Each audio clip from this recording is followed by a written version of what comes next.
Hello, and welcome back to Mental Health Makeover with me, Dr. L. Armstead.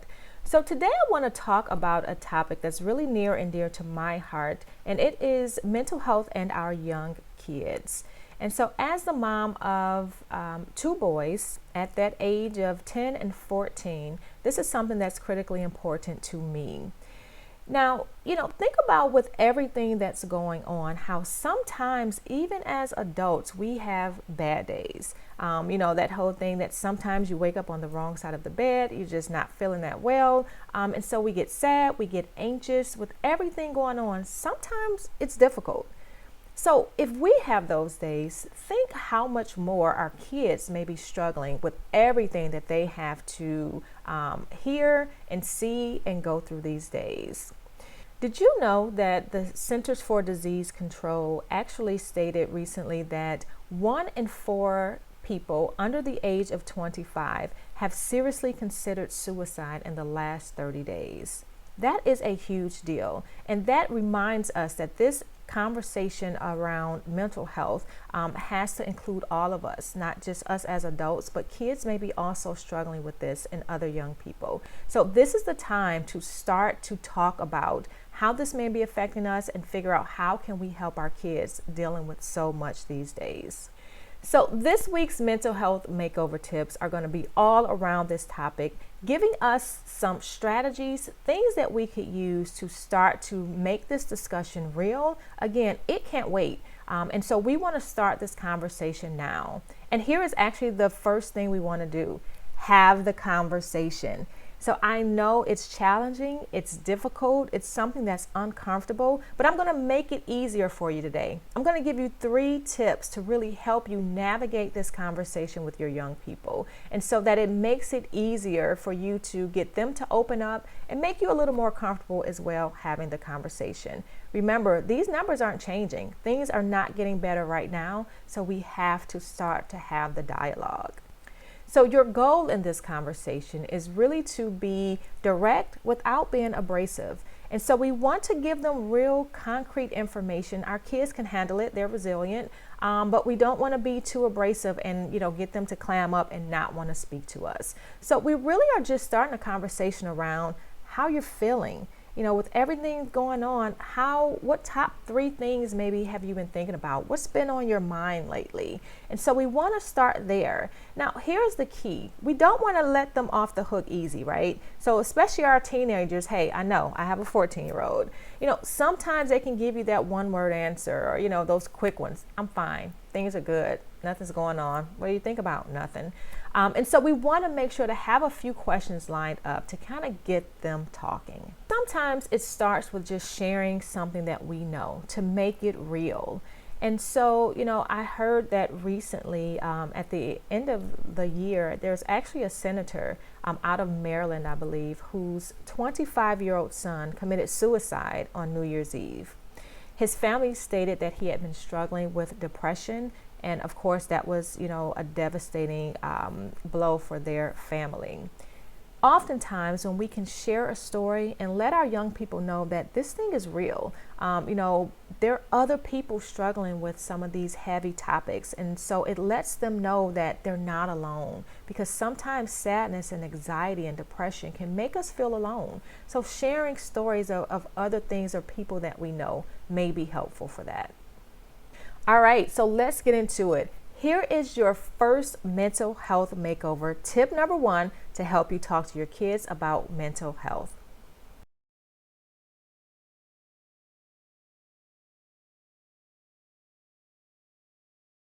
Explain that hard times don't last forever.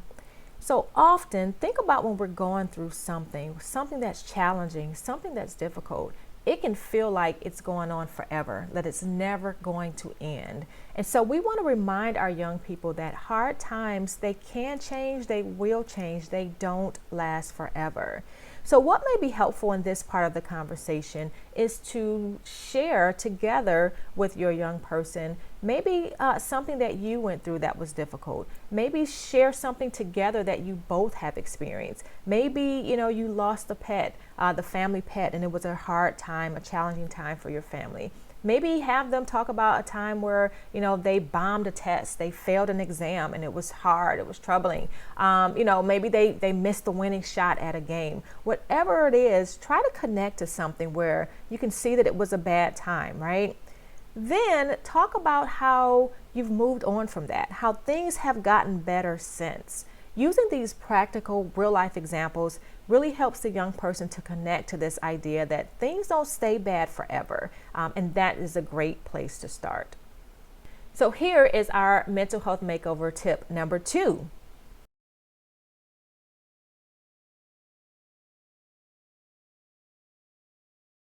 We want to highlight the power of hope.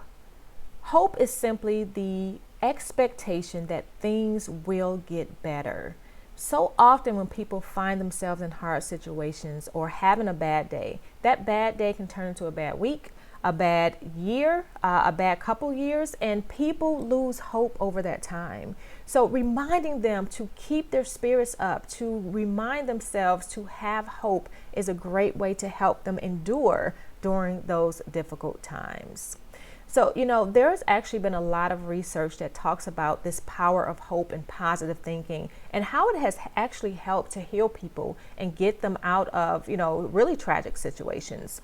And so Johns Hopkins Medicine actually released a few studies that talked about this power of positive thinking and recovery for patients. So from things like, heart issues and brain injury and even stroke, people in these studies who had hope, who thought positive thoughts instead of the dire thoughts at the end of these recoveries actually fared well, much better than those who had negative thoughts or who had lost hope.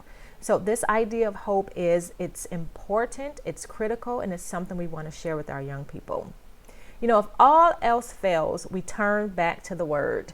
And so there is a scripture that reminds us, it actually says that, weeping may endure for the night, but joy comes in the morning. That encompasses both of our 2 tips, right? That bad times don't last forever. And if we keep hope that the morning will come, that things will get better, it'll get us through anything. All right, wait for it. Here is our mental health makeover tip number 3, our last one for the day to get us through these conversations.